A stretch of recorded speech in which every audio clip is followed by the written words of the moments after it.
Somewhere right now, in the middle of your ordinary day, there is a version of you waiting to be built. Not someday, not after everything else falls into place. Today. Most people spend years waiting for the right moment to start changing their life, and that moment never actually arrives, because real change was never about a single dramatic moment in the first place. It was always about what you choose to do today, then tomorrow, then the day after that, quietly repeated until it becomes who you are. This book is not filled with empty encouragement or ideas that sound nice but lead nowhere. Every chapter you are about to hear gives you something you can actually use before the day ends, something real, something practical, something built to fit into your actual life, not some perfect life you do not currently have.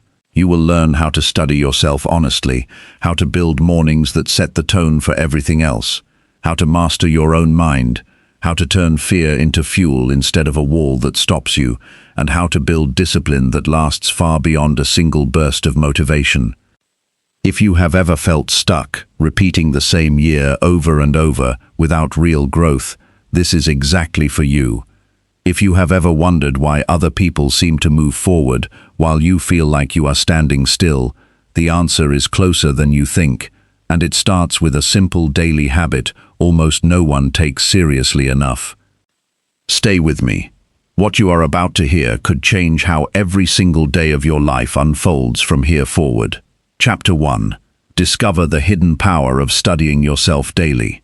There is a moment that happens to every person, usually late at night, when the noise of the day finally quiets down.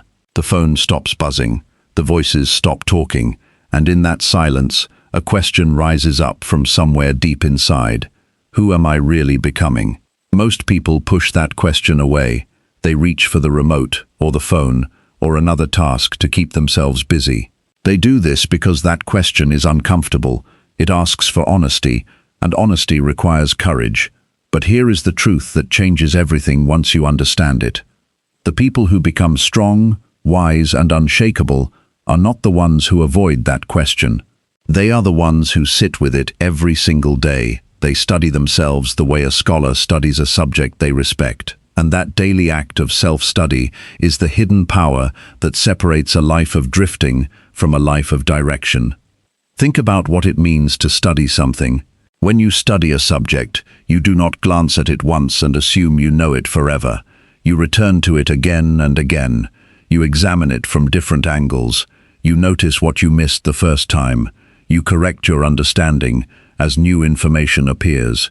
This is exactly what self-study means when applied to your own life. It is not a one-time diary entry or a single moment of reflection during a crisis. It is the daily habit of turning your attention inward, examining your thoughts, your reactions, your choices, and your growth with the same seriousness you would give to any subject you wanted to master. Most people go through life reacting. Something happens, and they respond without ever asking why they responded that way. A comment from a coworker ruins their whole afternoon. A small mistake sends them into a spiral of self-doubt that lasts for days. They do not choose these reactions. The reactions choose them. This happens because they have never taken the time to understand the machinery running underneath their own behavior. They know the world outside far better than they know the world inside. They can tell you the news, the weather, the score of last night's game, but they cannot tell you why they feel anxious every Sunday evening, or why they keep repeating the same argument with the people they love, or why they feel a quiet dissatisfaction even when everything on paper looks fine. Self-study daily fixes this. It puts you in the driver's seat of your own life instead of leaving you as a passenger being tossed around by circumstances. When you study yourself daily, you begin to notice patterns. You notice that you always feel low energy after scrolling on your phone for an hour, so you start reducing that habit. You notice that you speak more sharply to people when you are hungry or tired, so you begin protecting your rest and your meals like they matter, because they do. You notice that you feel most alive when you are creating something, so you start making space for that in your week. None of this comes from a lecture someone gives you. It comes from paying attention to your own life as if it were the most important research project you will ever conduct, because it is. There is an old idea, one that wise people have carried through the centuries, that the person who conquers themselves is greater than the person who conquers a city. This is not poetry for decoration. It is a practical observation. A person can win every argument, earn every dollar, and impress every stranger, and still be at war with themselves inside. That war shows up as anxiety at 3 in the morning. It shows up as anger that seems to come from nowhere. It shows up as the quiet feeling that no matter what you achieve, it is never enough. The only way to end that war is to turn around and face yourself directly. Study your own mind the way a soldier studies the terrain before a battle. You cannot defeat what you refuse to look at. Here is where the practical part begins, because wisdom without action is just entertainment. Studying yourself daily does not require hours of your time. It does not require special training or a quiet mountain retreat. It requires a few honest minutes repeated consistently until they become as automatic as brushing your teeth. Start with 3 simple questions and ask them at the end of every day. What did I do well today? Where did I fall short of the person I want to be? What is one thing I will do differently tomorrow? Write the answers down, even if it is just a few lines. The writing matters because thoughts that stay only in your head tend to blur and disappear. But thoughts placed on paper become evidence you can return to and learn from. Notice something about those 3 questions. They are not designed to make you feel bad about yourself. Self-study is not self-punishment. A scholar who studies a difficult subject does not insult the subject when they make an error in understanding it. They simply note the error and adjust their approach. Apply that same fairness to yourself. When you notice you snapped at someone out of frustration, you do not need to declare yourself a terrible person. You simply note it, understand what triggered it, and decide on a better response for next time. This is how real change happens. Not through harsh judgment, but through steady, honest observation followed by small adjustments, repeated daily until they build into a completely different person over time. Consider the difference between 2 people. The first person goes through their days without ever checking in with themselves. Weeks pass, then months, then years, and one day they look up and realize they do not recognize their own life. They are not sure how they ended up feeling stuck, unhappy, or disconnected from the person they once imagined becoming. Nothing was studied, so nothing was understood, and nothing was corrected. The second person takes a few minutes each day to check in honestly with themselves. They notice when they are drifting toward a bad habit and correct course early, before it becomes a crisis. They notice when a certain relationship drains them, and they make small adjustments to protect their energy. They notice when they are growing, and they double down on what is working. Over a year, these 2 people end up in completely different places, not because one was luckier than the other, but because one studied their life and the other did not. There is also a deeper layer to this practice, one that goes beyond simply avoiding mistakes. When you study yourself daily, you start to discover your own strength. Most people underestimate themselves because they have never taken the time to notice their own progress. They remember every failure in vivid detail but forget the quiet wins, the day they stayed calm under pressure, the day they chose discipline over comfort, the day they helped someone without expecting anything back. Daily self-study captures these moments before they slip away. Over time, you build a record of your own growth, and that record becomes a source of real confidence, not the fragile kind that depends on other people's approval, but the steady kind that comes from knowing your own history of showing up for yourself. There will be days when this practice feels uncomfortable. You will look back on a moment and feel a sting of regret over how you handled it. This discomfort is not a sign that something is wrong. It is a sign that the practice is working. Growth requires seeing the gap between where you are and where you want to be. If you never feel that gap, you are not growing. You are only pretending. The people who become the strongest are not the ones who feel no discomfort. They are the ones who have trained themselves to sit with that discomfort without running from it, to look directly at their weaknesses and treat them as information rather than as verdicts on their worth. Make this practice as natural to your day as eating or sleeping. Choose a fixed time. perhaps a few minutes before bed, or first thing in the morning if evenings do not work for your schedule. Keep a simple notebook, or use the Notes app on your phone if that is easier for you. The tool does not matter. What matters is the consistency. A single day of deep reflection means little. It is the daily return to this practice, day after day, that slowly rewires how you see yourself and your choices. Just as a small stream cuts through solid rock, not through force, but through steady repetition over time, your daily self-study will carve a new path in your character, one honest observation at a time. As you continue this practice, you will start to notice something remarkable. You will begin to catch yourself in the moment, not just after the fact. You will feel the urge to react with anger and pause before responding, because you have trained yourself through daily reflection to recognize that pattern before it takes over. You will feel the pull toward a habit that does not serve you and choose differently, because you have studied that habit enough times to see exactly where it leads. This is the real prize of self-study. It moves from something you do at the end of the day to something that lives inside you throughout the day, guiding your choices in real time. You do not need permission to begin this. You do not need special circumstances or the perfect moment. Tonight, before you sleep, take 5 minutes and ask yourself those 3 questions. What did I do well today? Where did I fall short? What will I do differently tomorrow? Write the answers honestly, without exaggeration and without excessive harshness. Then do it again tomorrow, and the day after that.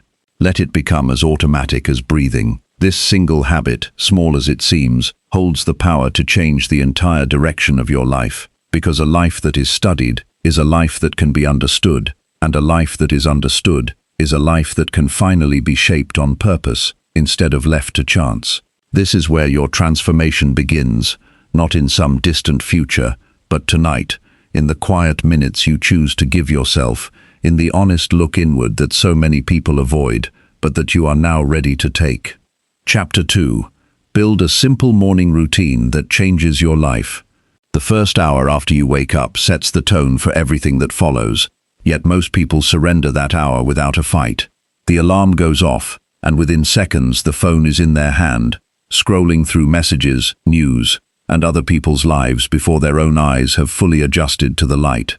By the time they get out of bed, their mind is already full of noise that belongs to someone else. This is how so many days are lost before they even begin.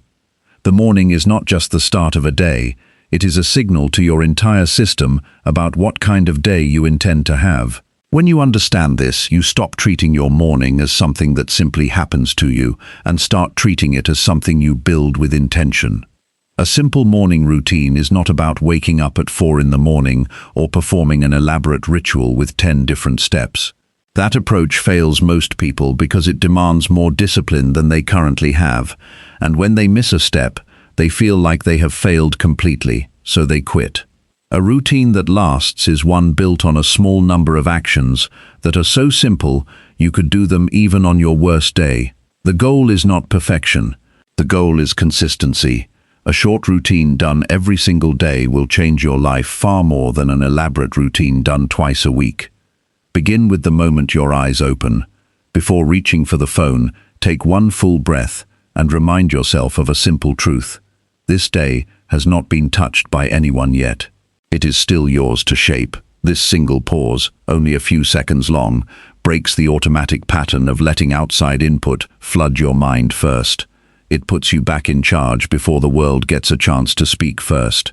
This is a small act, but small acts repeated daily are exactly how routines become powerful. Next comes movement. The body and the mind are not separate systems, no matter how much modern life tries to treat them that way. When you move your body first thing in the morning, even for a few minutes, you send a message to your entire nervous system that you are awake, alert, and ready. This does not require a gym or special equipment. Stretching for 2 minutes, walking around your home, or doing a short set of simple exercises is enough to shift your body out of sleep mode. Notice how different you feel after moving compared to how you feel lying still, scrolling through a screen while your muscles stay stiff and your mind stays foggy.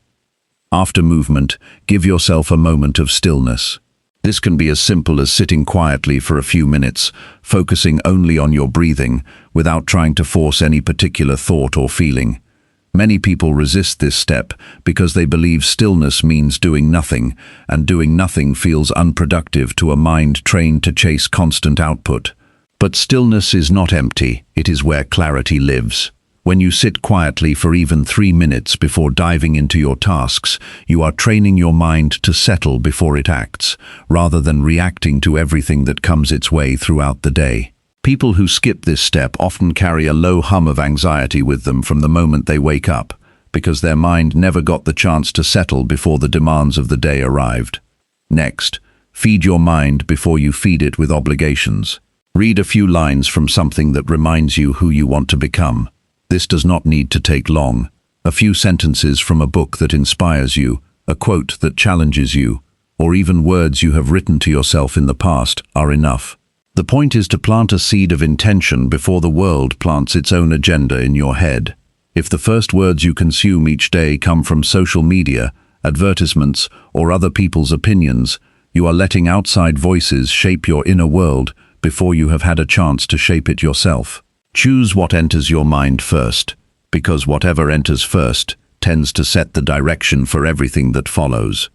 Now comes the step most people underestimate the most, which is deciding your one priority for the day.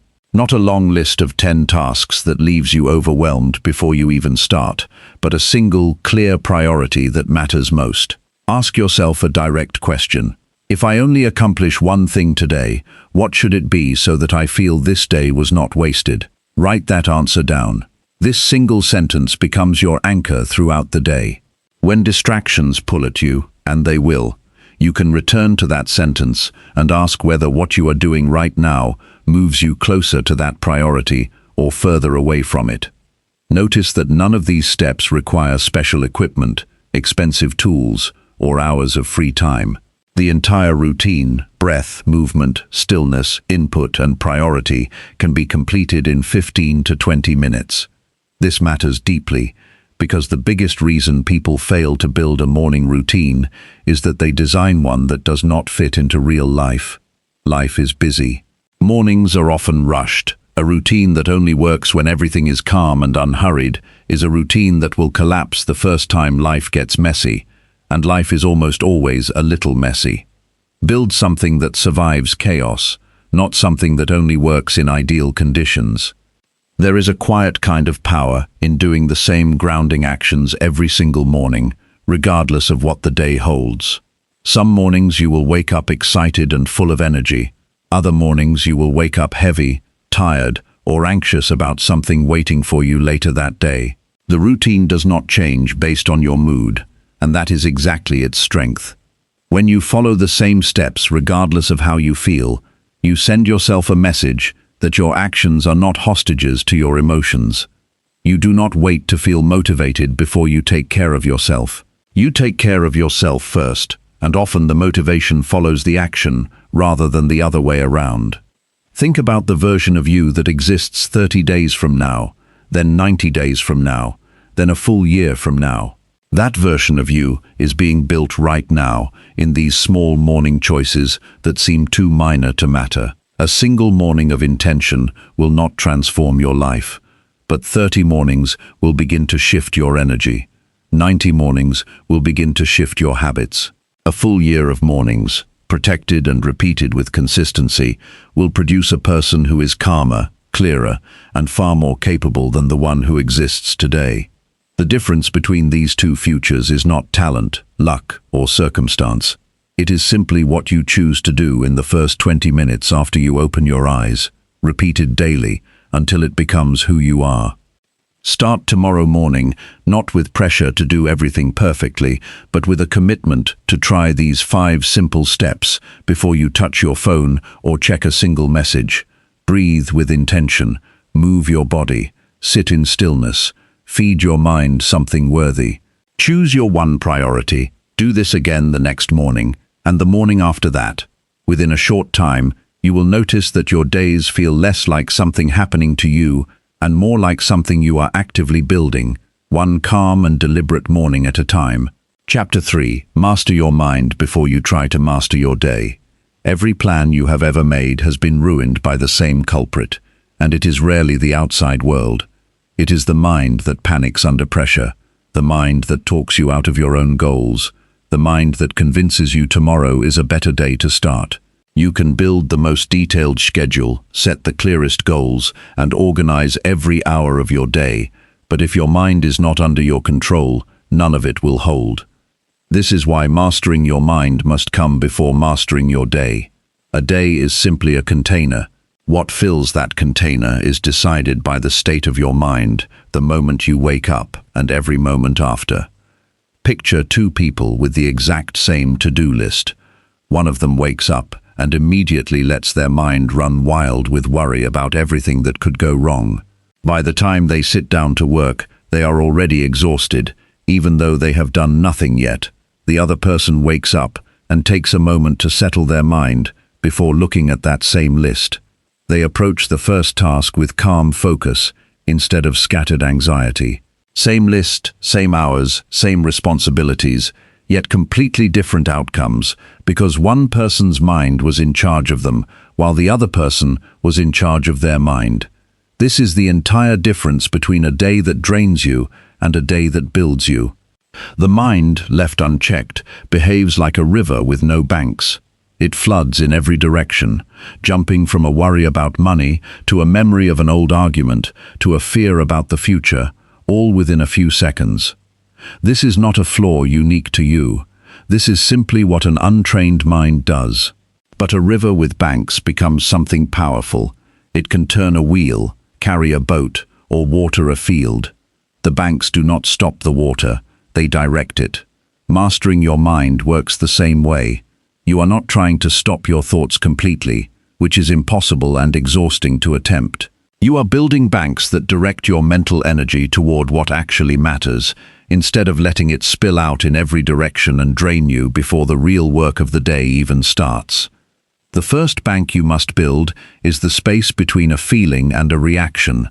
Most people believe their emotions and their actions are the same thing, that feeling angry means you must act angry, that feeling afraid means you must act afraid. But there is a gap between the feeling and the action, even if that gap is only a second long. In that gap lives your entire power as a person. Someone cuts you off in traffic and anger rises instantly. That anger is not a choice. What you do with it is. You can lay on the horn and let that anger control your next 10 minutes. Or you can notice the anger, breathe once, and let it pass through you without commanding your behavior. This single skill, noticing the gap between feeling and action, is the foundation of a mastered mind. Practicing this daily changes how you move through everything. Before you master your mind, criticism from someone else can ruin your entire afternoon. A single negative comment plays on repeat in your head for hours, stealing your focus and your peace. Once you begin training your mind, you develop the ability to hear that same criticism, feel the initial sting, and then set it down rather than carrying it with you into every task that follows. This is not about becoming cold or unfeeling. It is about refusing to let a single moment of discomfort control the many hours that come after it. A powerful method for building this mental control is learning to question your own thoughts, rather than believing every single one automatically. Your mind will tell you things throughout the day that are not true. It will tell you that you are not capable, that you are behind everyone else, that today is a lost cause because of one early mistake. If you accept every thought your mind produces as fact, you hand over your entire day to whatever your mind happens to generate in a stressful moment. Instead, practice asking a simple question when a harsh or fearful thought arises. Is this actually true, or is this just a feeling passing through, disguised as truth? Often you will find that the thought causing you the most distress has no solid ground beneath it at all. It is simply noise, and once you recognize it as noise, it loses much of its power over you. Another essential practice is learning to separate what is within your control from what is not. So much mental exhaustion comes from fighting battles that were never yours to fight. You cannot control how someone else responds to you, whether traffic moves quickly, whether the economy shifts, or what other people think of your choices. What you can control is your effort, your attitude, your honesty, and your response to whatever happens. Each morning, before you look at your tasks, take a moment to sort your concerns into these two categories. Set aside anything outside your control, not because it does not matter, but because spending your limited mental energy on it accomplishes nothing except exhaustion. Focus everything you have on the portion that is actually yours to influence. Discipline in the mind also requires guarding what you allow inside it. Just as you would not eat spoiled food and expect to feel well, you cannot constantly consume anger, comparison, and negativity from screens and conversations and expect your mind to remain calm and clear. Pay attention to what you allow into your thoughts throughout the day. Notice how you feel after certain conversations, certain apps, certain shows. If something consistently leaves your mind more anxious, more bitter, or more scattered, that is valuable information. You are not obligated to consume everything simply because it is available. Protecting your mind is not weakness. It is the same as protecting your body from things that would harm it. There will be days when your mind resists all of this. Old patterns are strong, and they do not disappear simply because you have decided to change them. On these days, do not treat the struggle as proof that this practice does not work. Treat it as proof that the practice is necessary. A mind that has run wild for years will not become calm in a single week. It takes repetition, patience, and a willingness to begin again every time you slip, without turning that slip into a reason to give up entirely. When you finally begin to master your mind even a little, you will notice a shift in how your entire day unfolds. Tasks that once overwhelmed you become manageable, because your mind is no longer working against you while you try to work through them. Setbacks that once ruined your mood for hours become smaller, because you have trained yourself to notice the reaction rising and choose a steadier response instead. This is not about becoming a person without emotion. It is about becoming a person whose emotions no longer run the show without your permission. Before you plan another schedule, set another goal, or chase another achievement, return to this simple truth. The mind that directs your day must be trained first, because a day built on top of a scattered, reactive mind will always collapse, no matter how well it was planned on paper. Chapter 4. Track small daily wins to fuel long-term growth. Ask most people what they accomplished last month, and they will struggle to name more than one or two things. Not because they did nothing worth mentioning, but because they never stopped to record it. The small moments of progress slipped by unnoticed, buried under the next task and the next demand, until they simply vanished from memory. This is one of the quiet tragedies of daily life. People work hard, make real progress, and then lose all sense of that progress because nothing was tracked. Without a record, growth becomes invisible, and invisible growth feels like no growth at all, even when it is happening every single day. A win does not need to be large to matter. Somewhere along the way, many people picked up the idea that only massive achievements count: the promotion, the finished project, the big milestone everyone applauds. This belief quietly destroys motivation, because massive achievements are rare and far apart, while daily life is made up of small moments that either move you forward or hold you back. If you only celebrate the huge wins, you spend most of your life feeling like you are standing still, even while you are actually advancing one small step at a time. The truth is that big achievements are simply the visible tip of hundreds of small wins stacked on top of each other. Wins that were never celebrated individually, but that made the final result possible. Consider what a small win actually looks like in a single ordinary day. You woke up when your alarm went off instead of hitting snooze 5 times. That is a win.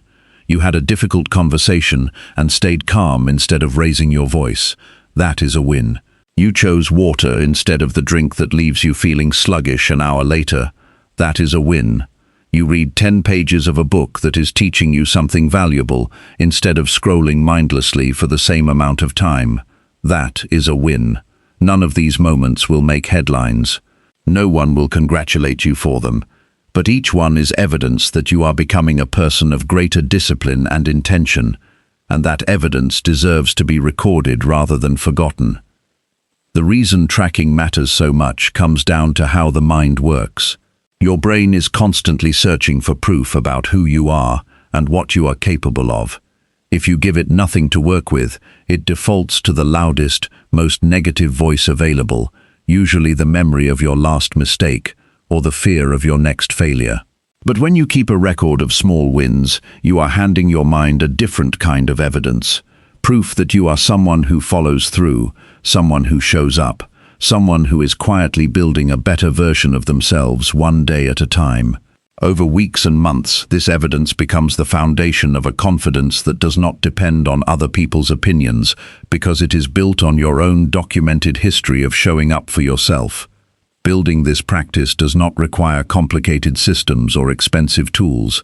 A simple notebook, a note on your phone, or even a plain sheet of paper works perfectly well. Each evening, before the day closes, write down 3 small wins from that day. They do not need to be impressive to anyone else. They only need to be true and specific. Instead of writing something vague like, "had a good day," write something concrete like, "finished the report I had been avoiding for a week," or "spoke up in the meeting even though I felt nervous," or "chose to walk instead of taking the easy route." Specific wins carry far more weight than vague ones, because specific details are what your mind remembers and draws strength from later. There is a particular kind of power that comes from looking back at a full week of these small wins gathered together. On their own, a single day's wins might seem minor, but when you read through 7 days at once, a pattern begins to emerge, and that pattern tells a story about who you are becoming. You start to notice that the person who struggled to get out of bed on Monday was choosing to exercise by Friday. You notice that the person who snapped at a family member early in the week was choosing patience by the weekend. This pattern would be completely invisible without tracking, because memory alone cannot hold on to that many small details with any accuracy. Tracking turns invisible growth into something you can see with your own eyes, in your own handwriting, undeniable and real. This practice becomes especially valuable on the days when everything feels like it is falling apart. Difficult days will come. Some days you will fail at something important, receive disappointing news, or simply feel low without a clear reason. On these days, the temptation is to believe that nothing you do matters, that all your effort has been pointless. This is exactly when your record of small wins becomes most valuable. Open it and read through the past month. You will see proof, written in your own words, that you have shown up again and again, even on hard days, even when you did not feel like it. That proof does not erase the difficulty of the current moment, but it reminds you that this single bad day is not the whole story of who you are, only a single page in a much longer record of genuine progress. Long-term growth is often misunderstood as something that requires dramatic, sweeping changes made all at once. In reality, long-term growth is built from thousands of small choices that compound quietly over time, choices so minor on their own that they seem hardly worth mentioning. A person who tracks these small wins daily begins to notice which habits actually move them forward and which ones only feel productive without producing real results.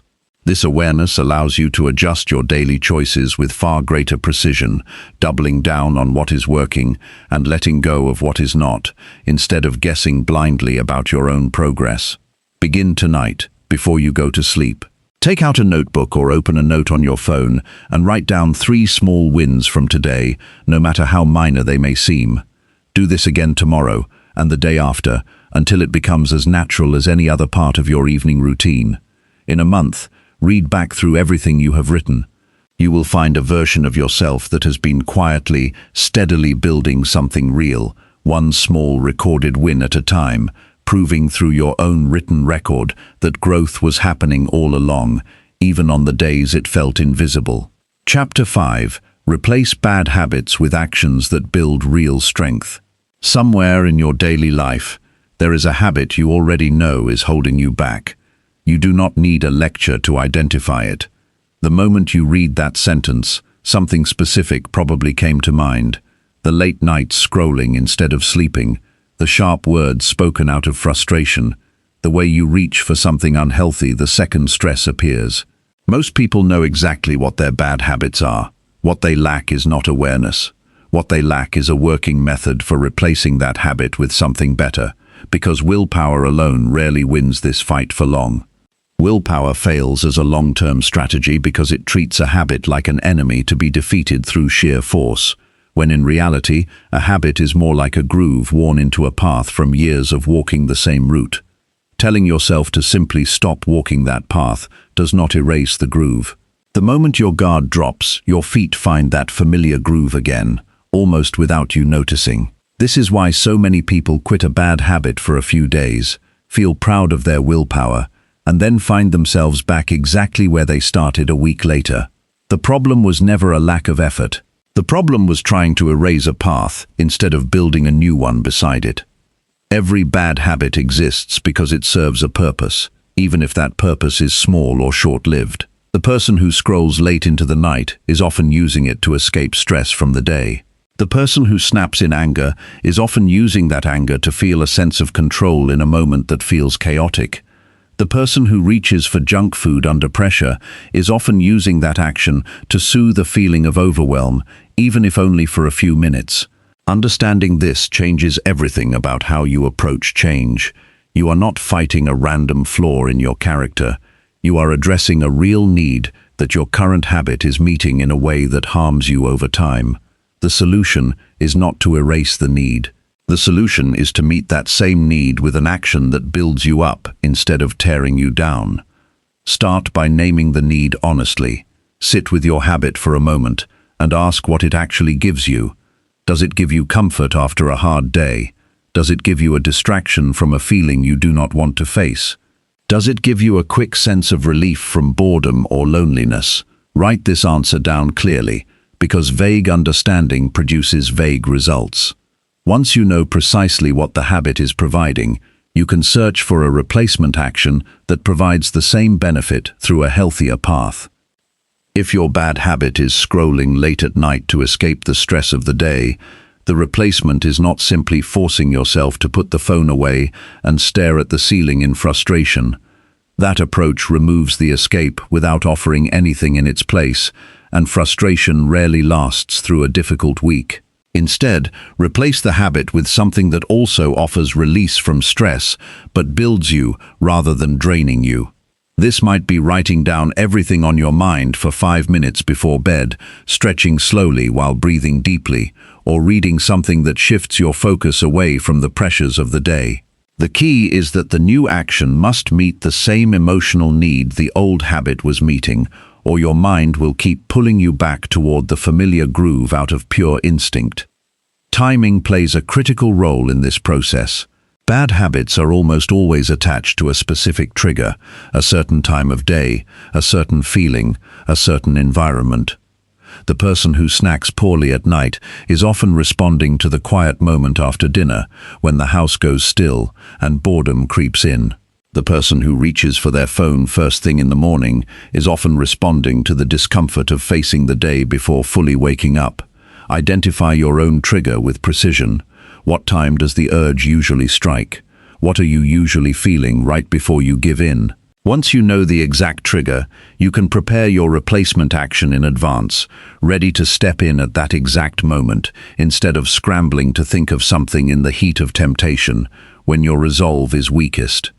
Make the replacement action easier to reach than the bad habit itself. If your phone is charging on your nightstand within arm's reach, it will always win against a book sitting on a shelf across the room.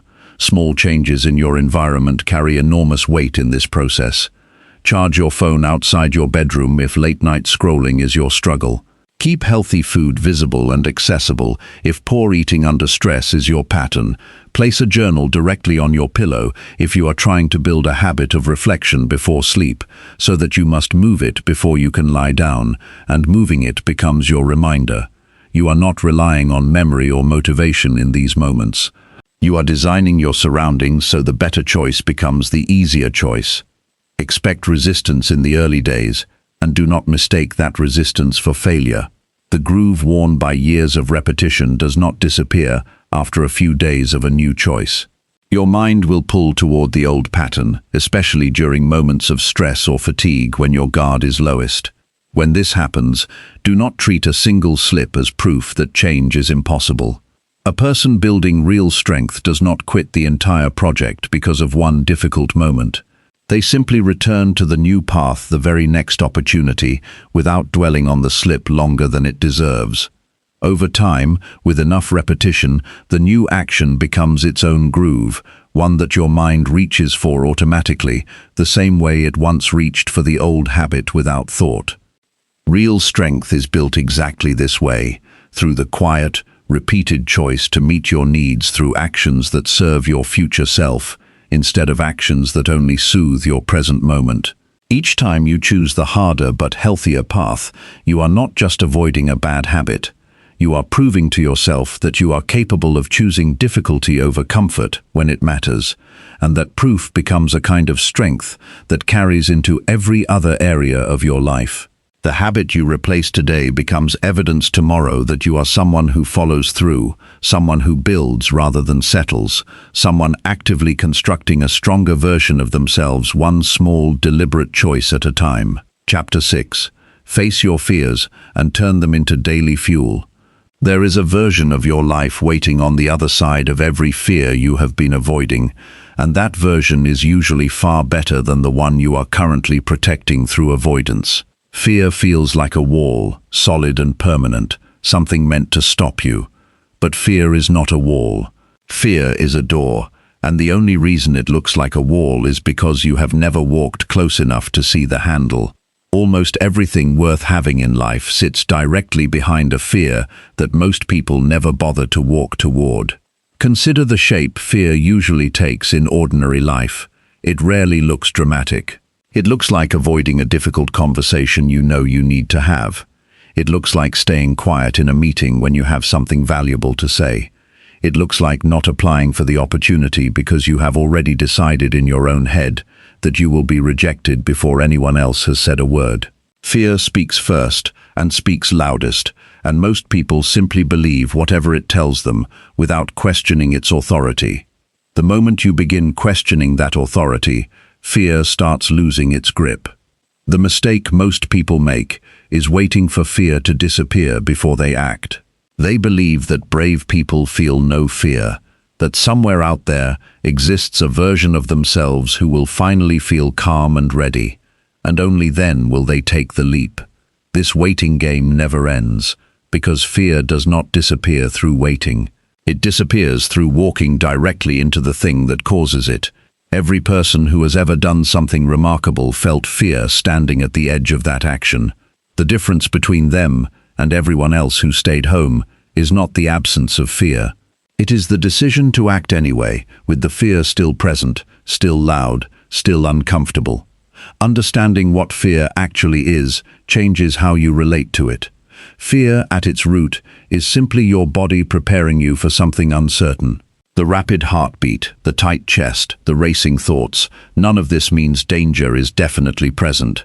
It means your body has noticed something unfamiliar and is gathering energy in response. That energy is not your enemy. It is fuel, raw and ready to be used. The problem is that most people interpret this fuel as a stop sign instead of recognizing it as the exact energy needed to move forward. The same shaking hands that feel like weakness before a difficult conversation are simply carrying the extra strength your body has gathered for exactly this moment. Begin practicing with fears that are small enough to face regularly, because courage, like any strength, grows through repetition rather than through one enormous leap. Make the phone call you have been putting off. Ask the question in the meeting that you have been holding back out of worry about how it will sound. Speak up when you disagree with something, even gently, rather than staying silent to avoid any friction. None of these actions require enormous bravery on their own, but each one trains the same mental muscle, the muscle that notices fear and moves forward anyway instead of retreating. Over time, this muscle grows strong enough to handle far larger fears, the same way small amounts of daily effort eventually build the strength to carry far heavier loads. Pay close attention to the specific stories your mind tells you right before you back away from something frightening. Notice how detailed and convincing these stories can be. Your mind will construct an entire scene of embarrassment or failure in vivid detail, complete with imagined reactions from people who have not even responded yet. This is worth recognizing clearly, because you are not actually afraid of the action itself most of the time. You are afraid of a story your own mind invented about that action. Once you see this clearly, you can ask yourself a direct question in the moment fear arises. Am I responding to something real happening right now, or am I responding to a story my mind created about something that has not happened yet? This single question interrupts fear's momentum long enough for you to choose your next move deliberately, rather than reacting automatically to imagined danger. There is a particular kind of relief that comes after facing something you have been avoiding for a long time, regardless of how the outcome turns out. Even when the conversation goes poorly, even when the answer is no, even when the result is not what you hoped for, there remains a quiet strength in having faced it directly instead of continuing to avoid it. This strength does not depend on the outcome. It depends entirely on the fact that you walked toward the fear instead of away from it. Compare this to the alternative, the slow, draining weight of avoidance that follows you for weeks or months, showing up as a nagging thought in quiet moments, a small but persistent reminder of the thing you still have not faced. Facing a fear costs you a difficult moment. Avoiding it costs you your peace for far longer. Turning fear into daily fuel means changing your relationship with the feeling itself. Instead of treating fear as a signal to retreat, begin treating it as a signal that something important is on the other side. When you notice fear rising before a task, use that noticing as information rather than as an instruction to stop. Ask yourself what this fear is protecting you from facing, and then ask whether facing it might actually serve your growth more than avoiding it ever could. Most fears that block meaningful progress are not warning you about actual danger. They are warning you about discomfort, and discomfort is not the same thing as harm. Learning this distinction, deeply and personally, changes how you move through your entire life. Make a habit of doing one thing each day that your fear would rather you avoid. It does not need to be significant to anyone else watching. It only needs to be true to you, something that makes your heart beat slightly faster and your mind hesitate slightly longer before you act. Each time you choose the action over the hesitation, you are training yourself to become someone who moves forward regardless of fear's presence, rather than someone who waits for fear to leave before taking a single step. This daily practice, repeated with patience, slowly transforms fear from something that controls your choices into something that simply signals where your next opportunity for growth is hiding, waiting for you to walk through the door you once mistook for a wall. Chapter 7. Learn something new every single day without excuses. There is a quiet danger in believing that learning ends once school does, that education is something you finish rather than something you carry with you for the rest of your life. Many people walk through their adult years running entirely on knowledge they gathered years ago, never adding anything new, never questioning whether the world around them has changed since they stopped paying attention. This is how a person can be 40 years old with the same understanding of life they had at 20, having simply repeated the same year over and over, rather than actually growing through it. The mind, like anything else, either expands or it slowly stiffens, and the choice between these two paths is made daily, not once in a lifetime. The excuse most people reach for is time. They say there are not enough hours in the day to learn anything new, that work and responsibilities leave nothing left over for growth. This excuse falls apart the moment you look honestly at how a single day is actually spent. Most people can find 15 or 20 minutes scattered somewhere in their day, whether during a commute, a lunch break, or the last half hour before sleep, that currently goes towards something that adds nothing to their life. Learning something new does not require carving out a spare 3 hours you do not have. It requires redirecting 15 minutes you are already spending on something forgettable towards something that compounds. Another excuse that quietly blocks growth is the belief that learning must be formal to count. People imagine that real learning only happens in a classroom, through an expensive course, or with a certificate at the end proving the effort was worthwhile. This belief keeps countless people from ever starting, because formal learning often does require money, time, and structure that feels out of reach. But learning does not need permission from an institution to be real. Reading an article that explains something you never understood before is learning. Watching a short video that teaches a practical skill is learning.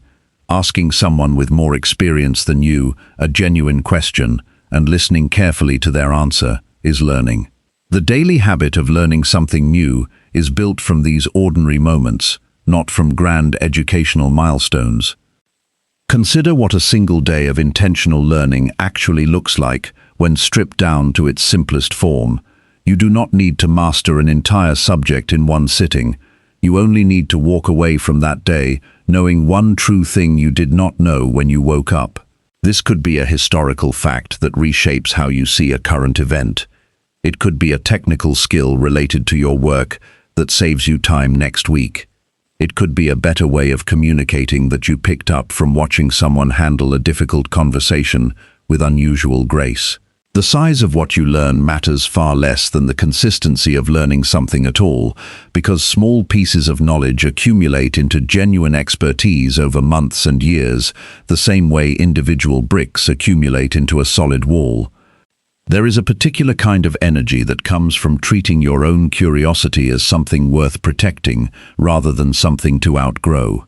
Children ask endless questions because their minds have not yet been taught that curiosity is inconvenient. Somewhere along the way, many adults lose this habit, not because their curiosity disappeared, but because they stopped acting on it. The next time a question crosses your mind during the day, something you genuinely do not understand, resist the urge to shrug it off and move on. Write the question down. Later that day, spend a few minutes actually searching for the answer. This simple practice, taking your own questions seriously instead of dismissing them, keeps your mind active and engaged in a way that passive scrolling never will. Learning becomes especially powerful when it connects directly to your daily life rather than existing only in the abstract. If you learn a new word but never use it, it fades quickly. If you learn a new skill but never apply it, it stays theoretical and disconnected from your actual growth. Whenever you learn something new, look for one small way to apply it within the same day or the next. If you read about a better way to structure your morning, try that structure tomorrow, rather than filing the idea away for someday. If you learn a new approach to handling a difficult conversation, look for the next opportunity to practice it, even in a small exchange with a stranger or a coworker. Knowledge that gets applied becomes wisdom. Knowledge that only gets collected becomes clutter. Do not mistake the size of your daily learning for the value of your progress. A person who reads 10 pages every single day will finish more books in a year than someone who intends to read an entire book in one sitting but never finds the perfect uninterrupted afternoon to begin. The same math applies to every form of learning. 15 minutes of focused attention toward a new skill, repeated daily for a year, produces far more capability than sporadic bursts of intense study followed by long stretches of nothing. Consistency beats intensity almost every single time, because consistency does not depend on motivation staying high. It only depends on showing up, even when the amount you show up with is small. There will be days when learning feels like the last thing you have energy for, days that have already drained you before you even reach the evening.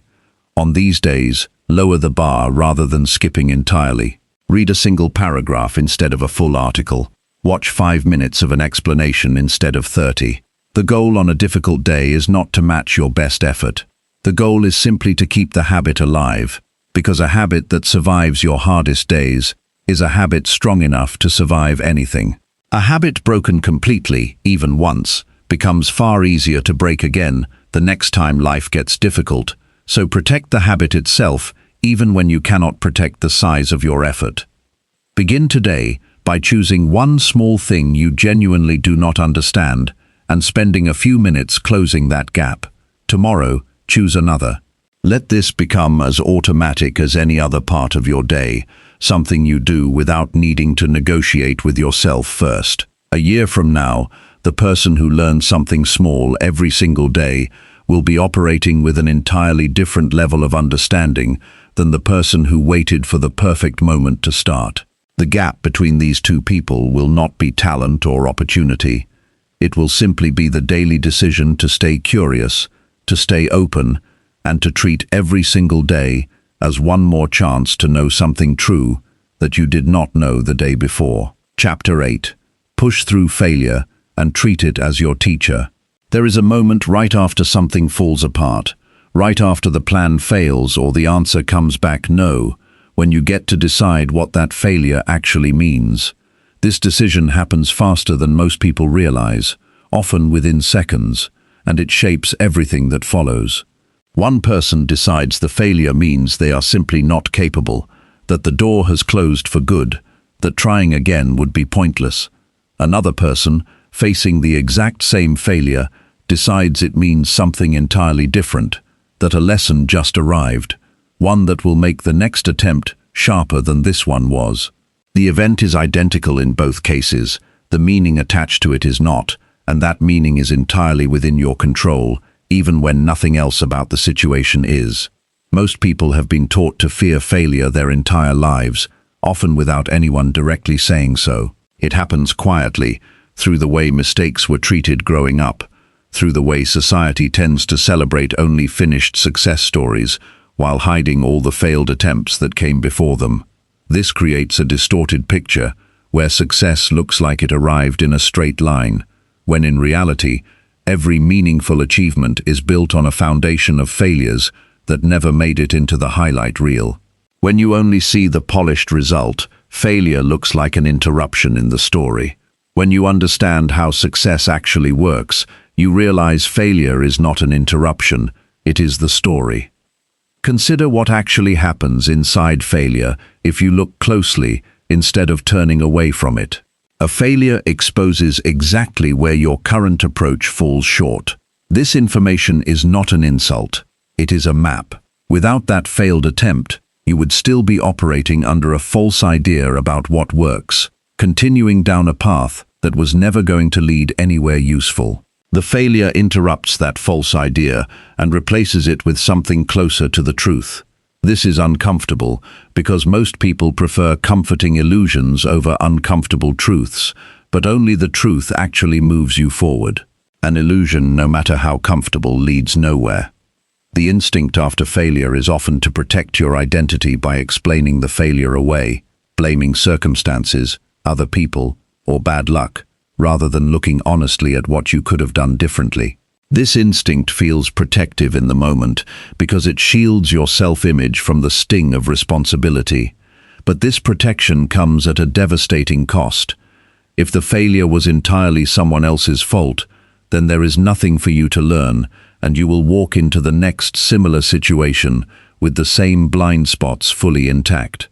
Taking honest ownership of your role in a failure, even a small role, is what allows you to actually extract a lesson from it. This is not about blaming yourself harshly. It is about looking clearly enough to see what genuinely was within your control, separate from what was not. Build a habit of asking direct questions immediately after a failure, before the sting has time to turn into either denial or despair. What exactly did not work? What did I assume that turned out to be false? What would I do differently if I faced this same situation again tomorrow? Write these answers down while the experience is still fresh, because memory softens and distorts details over time, and the specific lesson often lives in those very details. A failure examined honestly and immediately teaches far more than a failure that gets pushed aside and forgotten out of discomfort. There is also a physical and emotional toll that failure takes, one that deserves acknowledgement rather than dismissal. It is not weakness to feel disappointed, embarrassed, or discouraged after something falls apart. Pretending these feelings do not exist does not make you stronger. It simply buries the feelings somewhere they will resurface later, usually at a worse time. Allow yourself a short, honest period to feel the disappointment fully, without letting that period stretch on indefinitely. Sit with the discomfort, acknowledge it plainly, and then deliberately turn your attention toward the lesson waiting underneath it. This balance, feeling the failure honestly while refusing to live inside it permanently, is what separates people who bounce back stronger from people who stay stuck replaying the same failure for months without ever moving past it. Notice how often the people you admire most talk openly about their failures rather than hiding them. This is not an accident or false humility. People who have actually built something meaningful understand that failure was not the opposite of their success. It was the raw material their success was built from. Every failed attempt taught them something the previous attempt could not have taught them, because the lesson only becomes visible once the previous approach has clearly stopped working. If you study any impressive achievement closely enough, you will almost always find a long trail of failures leading up to it. Failures that were treated as data rather than as verdicts on the person's worth. Reframe your internal language around failure, because the words you use to describe an experience shape how you carry it forward. Instead of telling yourself "I failed," which sounds final and identity-based, try telling yourself "that approach did not work yet." This small shift matters more than it might initially seem, because it separates your identity from the outcome. You are not a failure. You attempted something, and this particular attempt did not succeed, which is simply information you now carry into your next attempt.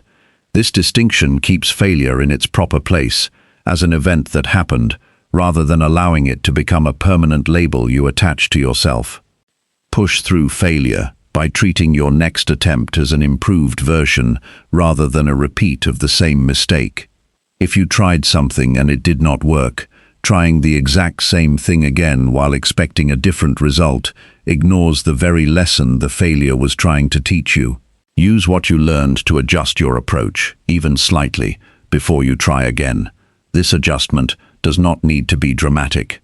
Sometimes the smallest change, informed by an honest look at what went wrong, is exactly what turns the next attempt into success. Failure that leads to adjustment is never wasted. Only failure that gets ignored and repeated without any change becomes truly wasted effort. The next time something falls apart, resist the urge to close the door immediately on that path forever. Instead, treat the failure the way a serious student treats a difficult lesson, with attention, honesty, and a willingness to be corrected. Ask what it revealed, write down what it taught you, feel the disappointment honestly without letting it linger longer than it needs to, and then walk forward carrying the lesson rather than the shame. Every person who has ever built something remarkable failed along the way, often many times, and the only real difference between them and everyone who gave up is that they kept treating each failure as a teacher rather than as a final verdict, learning a little more each time until the lesson finally turned into lasting success. Chapter 9. Create unstoppable discipline through consistent daily self-study. Discipline is often described as a kind of raw willpower, something you either have plenty of or lack entirely, like a natural talent handed out unevenly at birth. This belief causes enormous damage because it convinces people who struggle with consistency that they are simply built wrong, that disciplined people were born stronger, more focused, more capable of resisting temptation. This is not true, and once you understand what discipline actually is, the entire idea of being naturally undisciplined falls apart. Discipline is not a personality trait. It is a skill, built the same way any skill is built, through repetition over time, and the tool that builds it fastest is the daily practice of studying yourself with honesty. Look closely at anyone who appears effortlessly disciplined, and you will almost never find someone relying purely on willpower in each individual moment.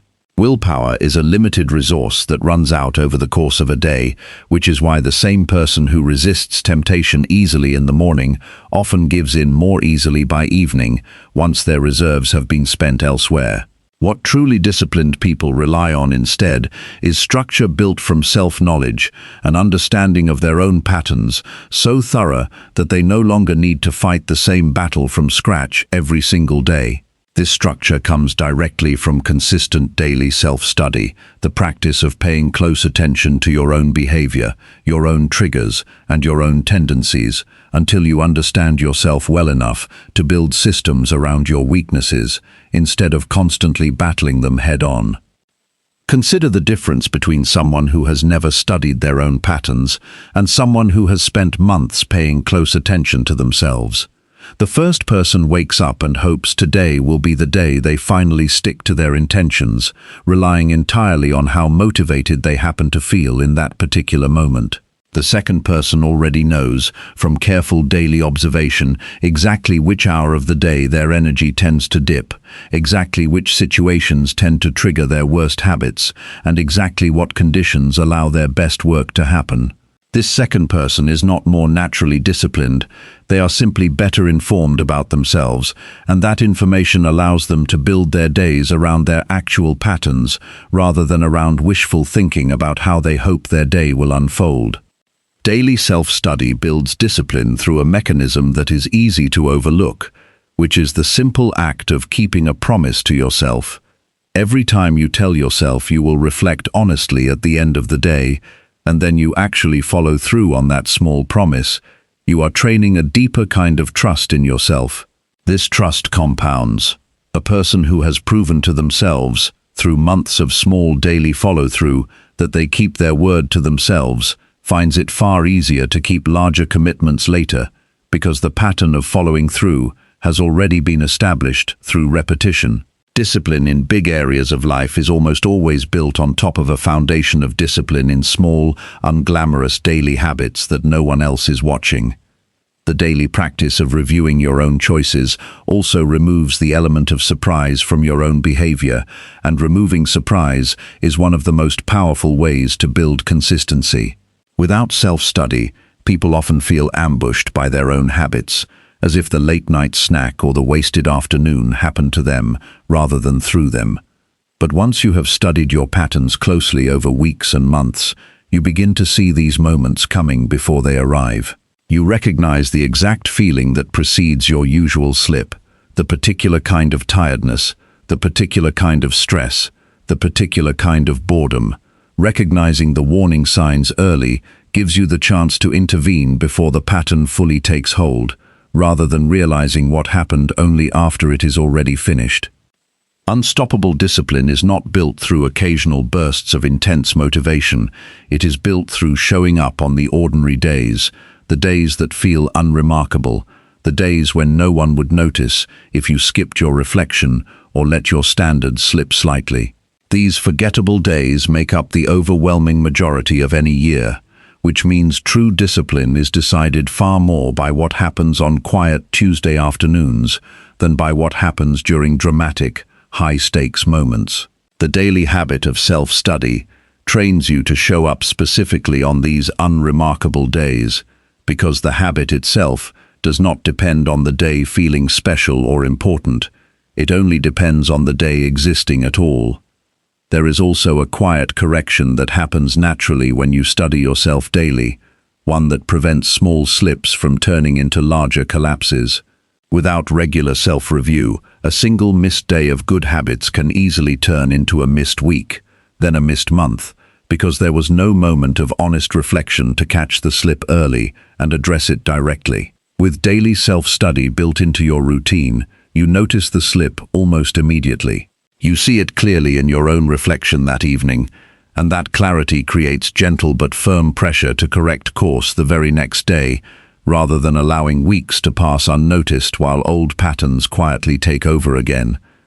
Building this kind of discipline requires patience with yourself during the early stages, because the habit of honest daily reflection is itself a skill that takes time to develop. In the beginning, your self-study might feel awkward or surface level, producing only vague observations that do not seem particularly useful. This is normal and expected. The depth of your self-understanding grows the same way any skill grows, gradually, through repeated practice, becoming sharper and more precise the longer you continue. Do not judge the value of this practice based on your first few attempts. Judge it based on where it takes you after months of consistent daily repetition, when your ability to understand and predict your own behavior has grown far beyond where it started. The discipline that emerges from this daily practice eventually stops feeling like discipline at all, in the exhausting sense most people imagine. It starts to feel more like simply being yourself, because the consistent actions have become woven into your identity rather than existing as a constant fight against your own impulses. This is the real destination of consistent daily self-study, not a temporary streak of good behavior that eventually breaks under pressure, but a fundamentally different relationship with yourself, one built on genuine understanding rather than constant internal struggle. Begin tonight with a few honest minutes of reflection. Continue tomorrow and keep going through all the ordinary days that follow, because this quiet, repeated practice is exactly how unstoppable discipline gets built, one honestly examined day at a time. Chapter 10. Commit to lifelong growth and become your best self. There is a common misunderstanding about what it means to become your best self, one that quietly discourages people before they even begin. Many imagine this as a destination, a finish line somewhere in the distance where they will finally arrive, finally feel complete, finally stop needing to work on themselves at all. This picture is not only inaccurate, it is actually harmful, because it sets people up to feel like failures the moment they realize that growth never fully stops, that even the most accomplished, disciplined, wise people continue facing new challenges and new versions of old struggles for their entire lives. Becoming your best self was never meant to be a destination. It is a direction, a daily commitment renewed again and again, for as long as you are alive to renew it. Understanding this changes the entire emotional weight of personal growth. If growth is a finish line, then every day you have not yet crossed it feels like falling short. But if growth is a direction, then every single day you choose to keep facing that direction, regardless of how far you have traveled, counts as success. This is an enormous relief once it truly sinks in. You are not failing simply because you still struggle with old habits, still feel fear before difficult moments, still make mistakes you wish you had avoided. You are succeeding as long as you keep turning back toward growth after every stumble, rather than abandoning the direction entirely out of frustration with your own imperfection. Look back over everything covered so far, the daily habit of studying yourself honestly, the simple morning routine that sets your tone before the world speaks first, the discipline required to master your mind before attempting to master your day, the practice of tracking small wins so your progress becomes visible rather than forgotten, the replacement of bad habits with actions that build genuine strength, the willingness to walk toward fear instead of away from it, the daily commitment to learning something new, the decision to treat failure as instruction rather than condemnation, and the steady discipline built through consistent daily reflection. None of these practices were ever meant to be completed once and then set aside. Each one is a thread, and together these threads weave into a single fabric, a way of living that continues for as long as you choose to keep weaving it. Commitment to lifelong growth requires a particular kind of honesty about how long real change actually takes. Modern life has trained many people to expect instant results, quick transformations that happen within days or weeks, because that is what advertisements and quick fixes promise. Real growth does not follow this timeline, and expecting it to only leads to disappointment and premature quitting. The version of yourself that studies daily, that builds strong morning habits, that faces fear consistently, that learns something new every day, will not look dramatically different after a single week. But give that same daily practice a full year, and the transformation becomes undeniable, visible not just to you, but to everyone who has known you throughout that time. Patience is not a passive virtue in this process. It is an active discipline, the willingness to keep investing in small daily actions long before the results become obvious to anyone, including yourself. There will be seasons in your life when growth feels effortless, when your motivation runs high and every practice feels natural and energizing. There will be other seasons when everything feels heavy, when the same practices that once felt easy now require real effort just to maintain at a minimal level. Both seasons are a normal part of a lifelong commitment to growth, and the mistake many people make is believing that the difficult seasons mean something has gone wrong, that they have lost their way or fallen behind some invisible schedule.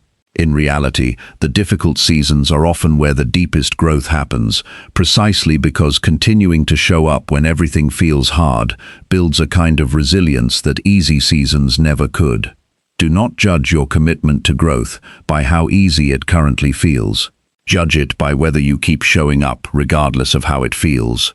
Becoming your best self does not mean becoming a different person entirely, erasing everything about who you currently are and replacing it with someone unrecognizable. It means becoming a fuller, more developed version of the person you already are, someone who has simply removed the habits and patterns that were holding back your natural strengths and replaced them with habits that allow those strengths to fully emerge. The compassion you already have becomes stronger once you remove the anxiety that used to prevent you from showing it fully. The intelligence you already have becomes more useful once you remove the scattered thinking that used to keep it from focusing. Growth reveals more of who you already were underneath the noise. Consider the people in your life who inspire you most, the ones you admire not for their status or their possessions, but for the quality of how they move through the world. Look closely, and you will almost always find that these people share one thing in common, regardless of their different backgrounds and different paths. They have simply committed to their own growth for longer than most people are willing to commit to anything. They did not arrive at their wisdom or their strength through a single moment of transformation. They arrived through years of showing up, day after day, choosing growth even on days when it would have been easier not to.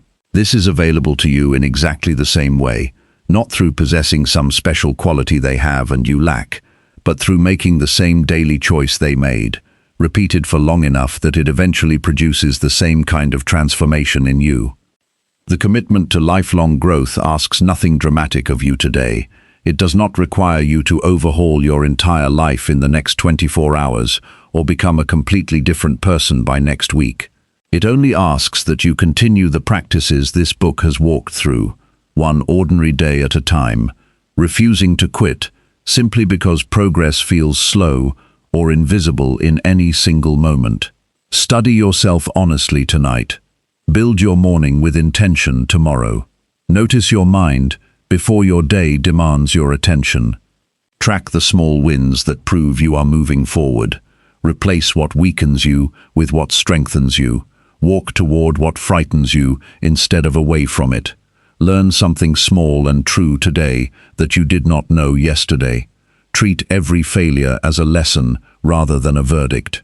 Let your daily discipline build slowly and steadily, without needing dramatic proof along the way. This is what it means to commit to becoming your best self. Not a single decisive moment, but an entire lifetime of decisive moments, renewed daily, for as long as you are given the gift of another day to live. The person you are becoming is being built right now, in this very moment, through the choice you make immediately after finishing this chapter. Close this book, and instead of waiting for some perfect future moment to begin, choose one small action today that moves you toward the direction you have chosen. Then choose another tomorrow. This is the entire secret, hiding in plain sight the whole time, available to anyone willing to keep choosing growth, one honest day after another, for as long as their life continues.